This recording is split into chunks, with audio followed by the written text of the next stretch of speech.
왜 어떤 사람들은 당신을 보자마자 미친 듯이 빠져들까요?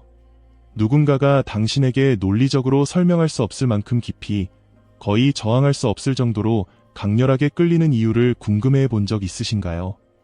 그게 정말 단순히 당신의 성격이나 외모 혹은 매력 때문일까요?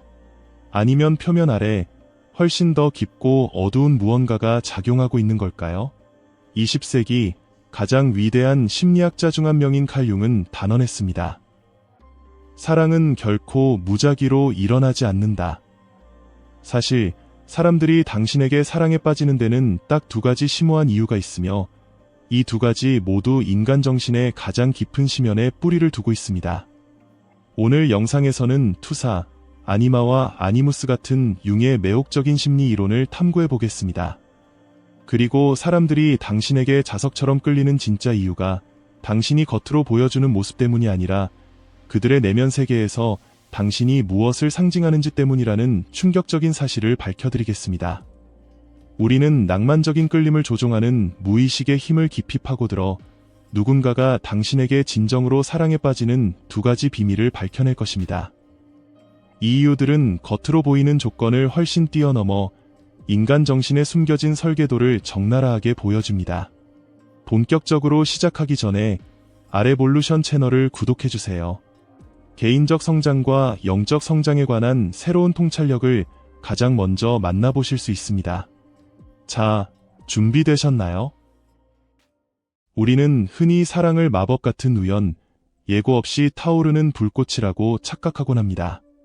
하지만 칼 융에게 있어 아무리 갑작스럽고 강렬한 끌림이라 할지라도 그 이면에는 더 깊은 질서가 존재합니다. 우연이 아니라 무의식이 치밀하게 계산해낸 내면의 논리 말이죠. 운명처럼 느껴지는 그 즉흥적인 연결도 사실은 전혀 즉흥적이지 않습니다. 그것은 수년간의 내면적 발달, 처리되지 않은 묵은 감정, 그리고 충족되지 않은 욕구들이 빚어낸 보이지 않는 힘의 결과물입니다. 모든 즉각적인 유대감 뒤에는 구조가 있습니다. 우리를 다른 사람이 아닌 하필이면 그 사람에게로 이끄는 정신의 조용한 건축술이 존재하는 것이죠. 바로 여기서 융은 투사라는 강력한 개념을 소개합니다. 우리 각자는 내면에 숨겨진 이미지들을 품고 있습니다. 우리가 누구인지, 과거에 누구였는지, 혹은 앞으로 어떤 존재가 되기를 갈망하는지에 대한 파편들 말이죠. 이 이미지들은 종종 억압되거나 부정되거나 무의식의 그림자 속에 묻혀 있지만 결코 사라지지 않습니다. 그들은 어둠 속에서 기다립니다. 그리고 타인을 통해 우리에게 말을 겁니다. 이 내면의 파편들과 공명하는 누군가를 만났을 때 우리는 신비롭고 마법 같은 방식으로 그들에게 끌립니다. 하지만 냉정하게 말해 우리가 보고 있는 건 그 사람이 아닙니다.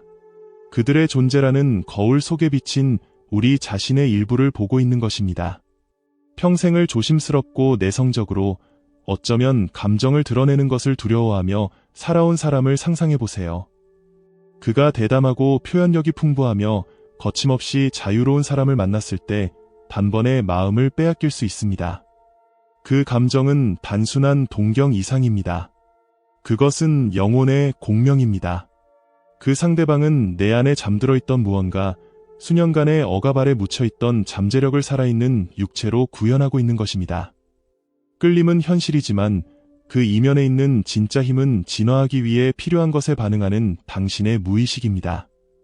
반대의 경우도 마찬가지입니다. 누군가가 당신에게 사랑에 빠지는 것은 당신의 눈에 보이는 특징 때문이 아니라 당신이 그들이 결핍하고 있는 무언가를 무의식적으로 대변하기 때문일 수 있습니다. 그들이 무의식적으로 찾아 헤매던 특성, 자질, 혹은 감정적 색채를 당신이 가지고 있는 것이죠. 당신은 그들에게 잃어버린 조각이자 아직 개발하지 못한 자기 자신의 일부를 보여주는 살아있는 상징이 됩니다. 첫 번째 이유는 바로 당신이 그들의 결핍을 대변하기 때문입니다. 단순히 반대 성향끼리 끌린다는 뻔한 말이 아닙니다. 반대 성향은 무엇이 빠져 있는지를 적나라하게 드러내줍니다. 이성적인 사람은 감정이 풍부한 사람에게 끌릴 수 있고 내향적인 사람은 외향적인 사람에게 사랑에 빠질 수 있으며 질서정연한 영혼은 혼돈스러운 사람에게 매혹될 수 있습니다. 하지만 상대방이 당신에게서 감탄하는 그 모습이 사실은 스스로 키워야 할 부분이라는 것을 깨닫지 못한다면 이 감탄은 아주 쉽게 의존으로 변질될 수 있습니다. 그들은 진정한 사랑이 아니라 무의식적인 필요 때문에 당신에게 매달릴지도 모릅니다. 그리고 그 필요가 바뀌거나 당신의 인간적인 모습이 그들이 이상화한 이미지를 깨뜨리는 순간 그 뜨거웠던 끌림은 순식간에 사라질 수 있습니다. 이것이 투사의 위험성입니다. 투사는 현실의 진실을 견디지 못하는 연결의 환상을 만들어냅니다. 그리고 환상이 깨지면 그 위에 쌓아 올린 사랑도 모래성처럼 무너져 내리기 시작합니다. 하지만 융은 투사에서 멈추지 않았습니다.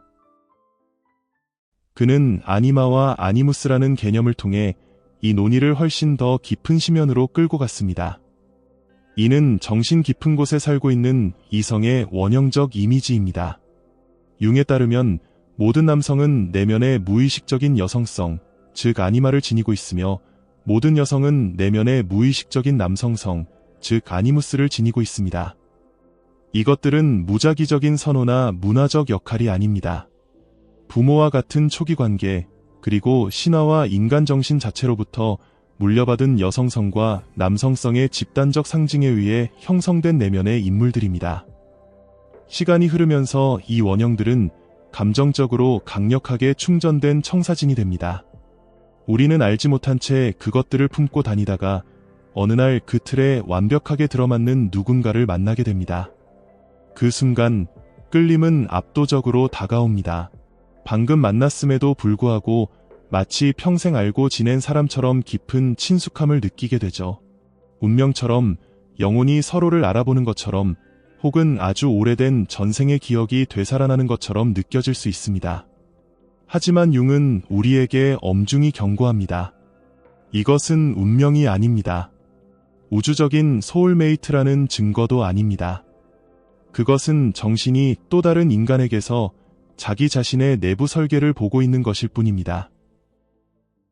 두 번째 이유는 당신이 그들 내면에 잠재된 강력한 무의식적 이미지를 깨우기 때문입니다. 당신은 그들이 수년 동안 품어온 무의식적 이미지를 닮았습니다. 외모나 행동이 아니라 그 본질에서 말이죠. 당신은 강력한 감정을 불러일으키는 내면의 패턴을 활성화합니다. 그래서 그 연결이 즉각적이고 비이성적으로 느껴지는 것입니다. 그것은 당신에 관한 것이 아니라 그들의 내면 세계에서 당신이 되어버린 그 상징에 관한 것입니다. 하지만 여기에 치명적인 문제가 있습니다. 누군가가 당신에게 투사된 내면의 이미지와 사랑에 빠질 때 그들은 진짜 당신을 보고 있는 게 아닙니다. 그들은 환상, 신성한 아이디어, 심리적 구조물을 보고 있는 것입니다. 당신은 그들이 당신을 만나기도 훨씬 전에 써놓은 대본을 상영하는 스크린이 되어버립니다. 그리고 당신의 결점, 모순, 인간적인 본성 등 진짜 당신이 드러나기 시작하는 순간 그 환상은 무너지기 시작합니다. 한때 신성하게 느껴졌던 것이 혼란스러워지고 완벽하게 느껴졌던 것이 복잡해집니다. 갈등이 생겨나고 실망이 뒤따르며 진실의 무게를 견디지 못한 환상은 붕괴합니다. 이것이 바로 그토록 열정적이었던 많은 관계가 행복감으로 시작해 혼돈으로 끝나는 이유입니다. 그 관계들은 상호 이해가 아니라 원형적 투사에 기반을 두고 있었기 때문입니다. 현실 세계에서 자신을 실현하려는 무의식의 각본이었던 것이죠. 하지만 어떤 인간도 영원히 원형으로 살아갈 수는 없습니다. 계속하기 전에 이 영상이 여러분에게 깊은 통찰력을 주고 있기를 진심으로 바랍니다. 만약 그렇다면 이 아이디어가 도움이 될 만한 분들에게 공유해주세요. 자, 계속해 볼까요? 투사가 종종 고통과 혼란을 가져옴에도 불구하고 융은 이것을 실패로 보지 않았습니다. 오히려 그는 이것이 우리 성장의 필수적인 부분이라고 믿었습니다. 사랑은 단순한 감정적 경험이 아니라 변화를 위한 가장 강력한 도구입니다. 우리가 사랑에 빠지는 모든 사람은 거울이 됩니다. 그리고 우리가 그들에게서 보는 것은 우리 자신 안에서 봐야 할 것들입니다. 어떤 사람들은 우리의 숨겨진 잠재력을 비추고 어떤 사람들은 우리의 가장 깊은 두려움을 폭로합니다. 누군가는 우리의 창의성을 깨우고 누군가는 우리의 불안감을 자극합니다.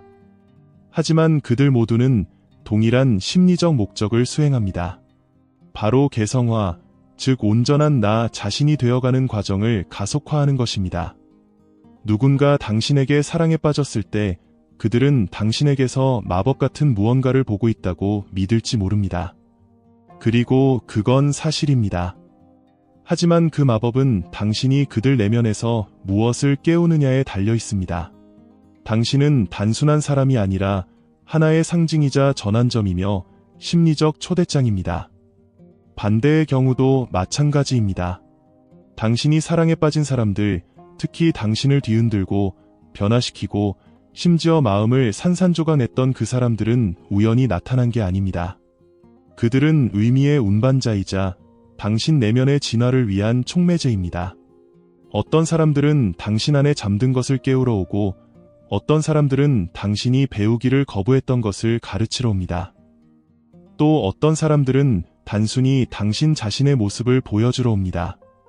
당신이 볼 준비가 얼마나 되었느냐에 따라 예곡되게 보이기도 하고 선명하게 보이기도 하겠죠. 이 모든 관계가 지속되도록 운명 지어진 것은 아닙니다. 어떤 관계는 혼란을 주기 위해, 어떤 관계는 패턴을 깨기 위해 설계되었습니다. 융은 이러한 만남을 동시성이라고 불렀습니다. 논리적으로는 연결되지 않지만 깊은 의미가 있는 사건들 말이죠. 누군가가 당신의 인생의 정확한 순간에 나타나 강력한 감정을 불러일으킨다면 그것은 우연이 아닐 수 있습니다. 당신의 무의식과 그들의 무의식이 준비되었고 그 만남 자체가 이미 변화가 시작되었다는 신호였을 것입니다. 이것들은 실수가 아닙니다. 심지어 고통스러운 만남조차, 흉터를 남기는 만남조차도 실수가 아닙니다. 특히 그런 만남일수록 더욱 그렇습니다. 그렇다면 왜 사람들은 당신에게 사랑에 빠질까요? 당신이 그들에게 절실히 필요한 무언가를 반영하거나 그들이 잊고 있던 무언가를 활성화하기 때문입니다.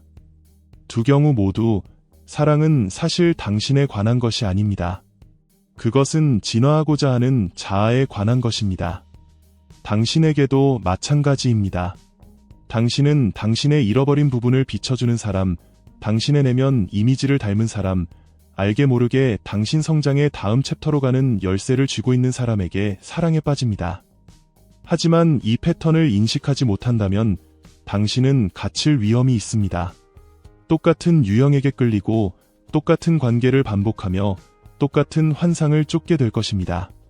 당신은 자신이 사랑운이 없다고 믿을지 모르지만 사실 당신의 무의식은 당신이 아직 배울 준비가 되지 않은 무언가를 가르치려 노력하고 있을 뿐입니다. 융은 그 해답이 자각이라고 말할 것입니다. 당신의 투사, 내면의 인물들, 그리고 패턴들을 이해하게 되면 당신은 자신을 완성해줄 누군가를 찾는 것을 멈추게 됩니다. 대신 스스로 내면에서 온전해지기 시작합니다. 그리고 그 지점에서 사랑은 변모합니다. 더 이상 환상이나 두려움에 기반하지 않게 됩니다. 사랑은 현실적이고 단단하며 자유로워집니다. 결국 가장 깊은 사랑은 완벽한 사람을 찾는 것이 아니라 오랫동안 봐주기를 기다려왔던 자기 자신의 일부를 깨우는 것이기 때문입니다. 당신은 타인과 사랑에 빠지는 것이 아니라 그들이 발견하도록 도와준 당신 자신의 모습과 사랑에 빠지는 것입니다. 융의 렌즈를 통해 사랑을 이해하면 사랑이 결코 상대방에 관한 것만은 아니라는 사실이 드러납니다. 그것은 언제나 자기 자신으로 돌아가는 여정입니다. 그러니 다음번에 누군가 당신에게 사랑에 빠지거나 당신이 누군가에게 깊은 끌림을 느낄 때 스스로에게 물어보세요. 지금 내 영혼의 어떤 부분이 깨어나고 있는가? 이 영상이 여러분의 사랑과 관계에 대한 경험을 되돌아보게 했다면 댓글로 여러분의 생각을 공유해주세요. 여러분의 과거 연애 중 가장 아팠지만 가장 많이 배우게 했던 사람은 누구였나요? 여러분의 관점을 듣고 싶습니다. 심리학, 인간관계, 내면 세계에 대한 더 깊고 생각할 거리를 주는 콘텐츠를 위해 아래볼루션 구독을 잊지 마세요. 오늘도 당신은 한 걸음 더 나아갔습니다. 그럼 다음 시간까지 부드럽게 걸으며 깨어있기를 바랍니다. 시청해주셔서 진심으로 감사합니다. 당신의 성장을 돕는 안내자, 알씨였습니다.